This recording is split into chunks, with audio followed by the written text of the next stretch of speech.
जो भी वायलेंस आप BLA की मजम्मत करती हैं? जी हाँ करती हूँ। क्या आप बलोच जीनोसाइड की मजम्मत करती हैं? क्या आप इन माओं के प्यारों की जो आपने उठाया उनकी मजम्मत करी है? मैं मजम्मत करती हूँ, आप मजम्मत करते हैं? मैं मजम्मत करती हूँ BLA की, आप क्या अपने स्टेट की मजम्मत करती हैं? आप मेरे सवाल का बोले क्या आप मजम्मत करती है? मेरे मुंह से निकल गई, क्या बताऊं, मेरे धोखे से निकल गई। आज मैं मरी जाऊंगा भगवान, आज मैं मर गया भैया। एक सहाफी या रिपोर्टर जो है वो वहां पर बलोच खवातीन के धरने में पहुंचे, उनसे ये पूछने के लिए कि बताइए ये क्या हुआ, कैसे हुआ, आपकी क्या डिमांड्स है, इस तरह की बात आप करते। उन्होंने हमारे साथ इस तरह का सलूक किया और बाद में कैमरा छीनने की भी कोशिश की गई। महरंग बलूच जिसका भाई गायब है, जिसका बाप गायब है, या और औरतें जिनके लोग गायब है, उनसे आके ये पूछा जा रहा है, ये नहीं पूछा जा रहा कि आपका कौन गायब है, आपको कितनी पीड़ा है, सीधा क्वेश्चन पूछा जा रहा है BLA को कंडेम करती हो आप? हमें इस बात की बिल्कुल भी अफसोस नहीं हो रही है कि आप लोग बलोचों के साथ किस तरह की नफरत के साथ पेश आ रहे हो और किस कदर बुग़्ज़ रखते हो, बल्कि हमें खुशी हो रही है कि आप लोगों अपने हकीकी चेहरा दुनिया को दिखा रहे हो। उनके अपने जो फादर हैं वो भी मिसिंग पर्सन में शामिल हैं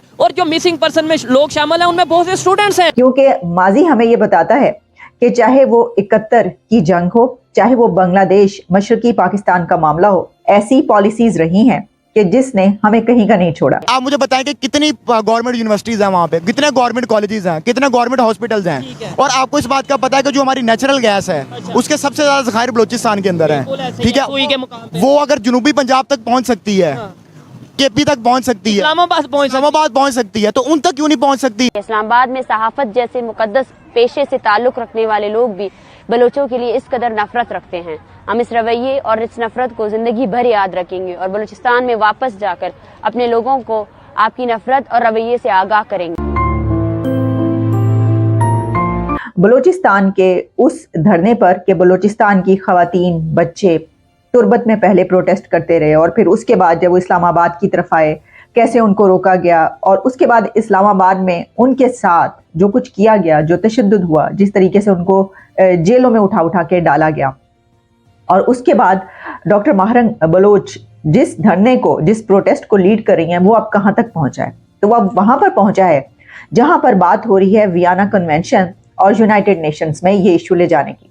डॉक्टर महरंग बलोच की वीडियो इस वक्त एक सोशल मीडिया पर वायरल हो चुकी है, जिसमें वो ये कह रही हैं कि उन्होंने सारा बताया है कि अब तक ये मामला कहाँ पर पहुंचा है, क्योंकि जो हुकूमती कमेटी है उसके अरकान भी उनसे पहुंचे बातचीत करने के लिए, लेकिन उन्होंने ये कहा है कि वो इसको UN में ले जाना चाहती हैं और ये देखा जाए कि जो बलोचों की नस्ल कुशी की जा रही है उसको रोका जाए, जो उनके साथ सलूक किया जा रहा है। तो देखिए कि हम किसी भी मसले को हल करने के बजाय उसको अपने आखिरी दम तक ले जाकर बढ़ाने में माहिर हैं, क्योंकि माजी हमें ये बताता है कि चाहे वो 71 की जंग हो, चाहे वो बांग्लादेश मशरकी पाकिस्तान का मामला हो, या फिर उसके बाद में आने वाले या उससे पहले अफगान जिहाद से लेकर अभी तक दोबारा अफगानों के तालिबान के हुकूमत में आने तक, ऐसी पॉलिसीज रही हैं कि जिसने हमें कहीं का नहीं छोड़ा। और इस वक्त भी हम ये देख रहे हैं कि वो इशू के जो आपको बढ़ के आगे बढ़कर इस वक्त बलोचों को गले लगाना चाहिए था, तो आपने क्या किया कि आपने अपनी कम अकली ना अकली से उनके पीछे पुलिस भेज दी और उनको उनके साथ जो सलूक हुआ है, तो पूरी दुनिया में इस वक्त इसकी गूंज पहुंच रही है। और ये मैं आपको बता दूं कि जो लोग ये कोशिश कर रहे हैं कि ये जो धरना है, ये जो अब ये लहर उठी है, ये जो प्रोटेस्ट बलोच खवातीन कर रही हैं, इसको दबाया जा सके, ये अब नहीं हो सकेगा, क्योंकि डॉक्टर महरंग बलोच का नाम जो है वो तारीख में लिखा गया। इस तहरीक को जिस तरीके से उन्होंने आगे लेकर वो बढ़ी हैं, वो अब हो चुका है, आप इसको नहीं दबा सकते। क्या असल में इशू क्या है? सबसे पहले तो 1947 के अंदर, 1948 के अंदर बलूचिस्तान एक प्रॉपर सूबा नहीं था। ये पाकिस्तानी अवाम के लिए भी मैं ये बता रहा हूँ कि उनको भी नहीं पता होगा इस बात का। ये प्रॉपर हमारे साथ मर्जर करना नहीं चाहते थे एज ए प्रोविंस, और इसमें कायदे आजम जो हमारे लीडर हैं उन्होंने खान ऑफ कलात के साथ मिलकर मीटिंग्स भी की थी, 2-3 मीटिंग्स भी हुई थी। 1947 में आई थिंक हुई थी दिसंबर के अंदर, और एक 1948 में हुई थी। लेकिन वो मीटिंग्स में कोई उनकी तरफ से डिसीजन नहीं था, उन्होंने कहा नहीं भाई हमें समझ नहीं आ रही, यानी कि हम पाकिस्तान के साथ अभी नहीं मिलना चाहते। जी, उन्होंने उसमें डिसाइड नहीं किया था। उसके बाद फिर कायदे आजम की डेथ होगी और फिर सिनेरियोस चेंज हो गए, और अल्टीमेटली 1970s का इलेक्शन हुआ और 1971 में फिर जाके ये एक सूबा बना, लेकिन उसमें भी इन्होंने अपनी फौजें वगैरह उतार दी और फिर जाके वो एक प्रॉपर सिनेरियो बना। ठीक हो गया। तो अब मसला यहाँ पे इस दफा ये आ रहा है कि अब उनके जो मिसिंग पर्सन हैं कि बहुत ज्यादा लोग वहाँ पे मिस हो रहे हैं, वो मिस करने वाले कौन है, ठीक हो गया।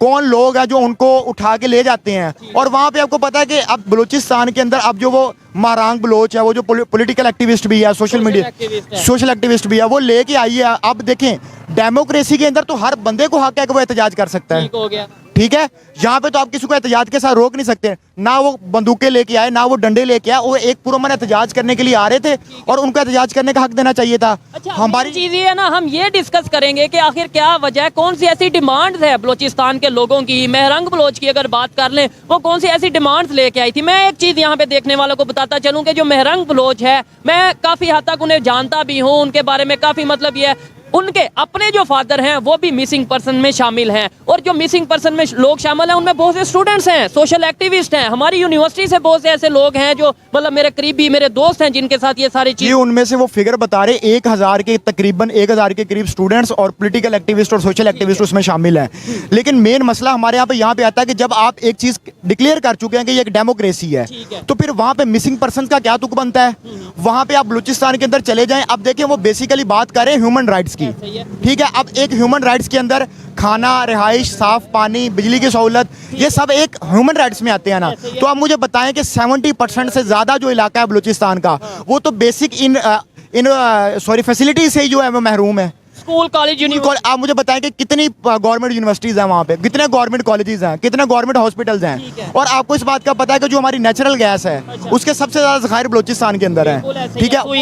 वो अगर जनूबी पंजाब तक पहुँच सकती है, केपी तक पहुंच सकती है, इस्लामाबाद पहुंच सकती है, तो उन तक क्यों नहीं पहुंच सकती। जो बेचारे वहां पे सबसे ज्यादा बेनिफिशियरी तो वो बनते हैं उनके, उनको मिलना चाहिए। और देखें, और ह्यूमन राइट्स का उनका ज्यादा मसला, मिसिंग पर्सन का एक मसला, और दूसरा वहाँ पे एजुकेशन की फैसिलिटीज बिल्कुल ना होने के बराबर है। तो हमारे आपने ये बलूचिस्तान के हवाले से बात की, वहाँ पे दहशतगर्द तंजीमें भी बहुत ज़्यादा काम करती हैं। BLA की हम बात करें, BLF की बात करें, BRA की बात कर लें, अभी हाल ही में ये जो पंजाबी मजदूरों के साथ किया गया, इंतहाई अफसोसनाक, काबिल मजम्मत, आप उसकी मजम्मत करती हैं। आपको लगता है कि वो जो कार्रवाइयाँ कर रहे हैं वो शदीद गलत है? देखिए, हमने मुसलसल कहा है कि हम हर तरह की तशद्दुद की मजम्मत करते हैं। हर BLA की, BLF की, इनकी जो दहशतगर्दाना कार्रवाई की मजम्मत कर रहा है, बिल्कुल मैं उनकी मजम्मत करती हूँ। जो भी वायलेंस लगता है वो गलत कर रहे हैं बहुत ज़्यादा। मैंने एक मरतबा कहा, बार बार इस सवाल को रिपीट ना करें प्लीज़। चीनी कौंसल खाने पे हमला हुआ, आप प्लीज़ इस सवाल को, आप चीनी कौंसल खाने का हमला कहते हैं तो सबसे पहले आप ये बताएं कि 2006 में बुक थी। मेरा सवाल इतना बुरा तो नहीं था। मेरा सवाल बुरा नहीं है, आप प्लीज़ मुझे बोलने दें। मैं सबकी मजम्मत करती हूँ, मैं तमाम जो भी वायलेंस BLA की मजम्मत करती हैं? जी हाँ, करती हूँ। क्या आप बलोच जिनोसाइड की मजम्मत करती हैं? क्या आप इन माओं के प्यारों की जो आपने उठाया उनकी मजम्मत करी है? मैं मजम्मत करती हूँ, आप मजम्मत करते हैं? मैं मजम्मत करती हूँ BLA की, आप क्या अपने स्टेट की मजम्मत करती हैं? आप मेरे सवाल का आप बोले क्या मजम्मत करती है? आप इतनी हाइपर क्यों हो रही हैं? आप इतनी हाइपर क्यों? मैंने आपको सवाल का जवाब दे दिया है, और क्या सवाल का जवाब देना चाहती है? उन्होंने हमारे साथ इस तरह का सलूक किया और बाद में कैमरा छीनने की भी कोशिश की गई। इतने बेहिस, बेशर्म, और हम एक ऐसी बदमाश रियासत के अंडर रह रहे हैं जो गुंडों की रियासत है, जो जिसके हम जेर तसल्लुत हैं। क्या हम एक महकूम कौम है? या हमें बताइए, हम बलोचों को पाकिस्तानी नहीं मानते, हम उनको भी अफगान मानते हैं, हमने अपने मुल्क से निकालना है। बात करते हैं तो हमारी बातों को अहमियत भी नहीं दी जाती, इसमें भी कोई दो राय नहीं है। इसलिए कि हमारी आवाज़ें, उनको दीदा और दानिस्ता न सिर्फ दबाया जाता है बल्कि उनको कमज़ोर किया जाता है। आप मीडिया टेलीविज़न की स्क्रीन पर उठा करके देख लें, टेलीविज़न की स्क्रीन पर भी जानते बूझते ऐसे कठपुतलियों को बिठा करके और भोंपू बजवाया जाता है कि जो इस्टेब्लिशमेंट से पेपर ले करके और अपना प्रोग्राम करते हैं और उसके बाद फिर दफ़ा हो जाते हैं लाखों रुपए की तनख्वाह ले करके। हम अल्लाह से डरे ना डरें, अल्लाह माफ़ करे, माज़अल्लाह तौबा इस्तग़फ़ार, हमें इस्टेब्लिशमेंट का खौफ ज़रूर होता है, हमें इस मुल्क की इंटेलिजेंस इदारों से खौफ ज़रूर होता है। जय हिंद दोस्तों, जैसा आपने वीडियो में देखा कि बलूचिस्तान से आए हुए प्रदर्शनकारी महिलाओं से मिलने के लिए पाकिस्तान की मशहूर फिजा खान, जो कि एक मशहूर रिपोर्टर है, वो गई, जिसके बाद फिजा खान की काफी तगड़ी धुनाई हुई। आपको बता दें कि बलूचिस्तान से इस्लामाबाद आने वाली रैली को लीड करने वाली डॉक्टर मेहरंग बलोच ने फिजा खान को काफी जबरदस्त तरीके से बेइज्जत किया और उन्हें काफी बुरी तरीके से बेइज्जती की, और वो बताया कि हम इस मुद्दे को लेकर के UN में भी जाएंगे। वहीं दूसरी तरफ आपको बता दें कि फिजा खान की बेइज्जती होने के बाद फिजा खान की बोलती बंद हो गई और उन्होंने कहा कि देखो हमारे साथ ये हुआ। आपको बता दें कि पाकिस्तान हमेशा बलूचिस्तानियों के ऊपर जुर्म ढाता रहता है और आए दिन पाकिस्तानी सेना और पाकिस्तानी पुलिस बलूचिस्तान से लोगों को उठा लेती है, जिसके बाद उन्हें मिसिंग लिस्ट में शामिल कर दिया जाता है। यही कारण है कि धीरे धीरे बलूचिस्तान से हजारों की तादाद में लोग मिसिंग होते जा रहे हैं और अब धीरे धीरे बलूचिस्तान के लोग प्रदर्शन करना शुरू कर रहे हैं, जो कि बहुत जोर शोर से कर रहे हैं। अब महरंग बलोच ने यह निर्णय लिया कि हम इस मुद्दे को यूएन में उठाएंगे। वहीं दूसरी तरफ कुछ पाकिस्तानी मीडिया का यह भी कहना है कि इसी तरह 1970 में बांग्लादेशियों के खिलाफ पाकिस्तानी जाके करते थे, जिस वजह से आज बांग्लादेश अलग हो गया और हमसे अच्छी जिंदगी जी रहा है। क्या आपको लगता है कि ऐसे ही बलूचिस्तान पाकिस्तान से अलग हो जाएगा? ऐसा हुआ तो पाकिस्तान के पास कुछ नहीं बचेगा, क्योंकि पाकिस्तान का ज्यादातर जो गैस और वैसे खनिज भंडार है वो सिर्फ बलूचिस्तान में। अगर बलूचिस्तान अलग हो गया तो पाकिस्तान और बहुत बड़ा भिखारी बन जाएगा और भीख मांगते फिरेगा और भूखमरी भी काफी ज्यादा बढ़ जाएगी। आपको क्या लगता है कमेंट में जरूर बताएं और ऐसे ही मजेदार वीडियो देखने के लिए हमारे चैनल को सब्सक्राइब करना ना भूलें। जय हिंद, जय भारत।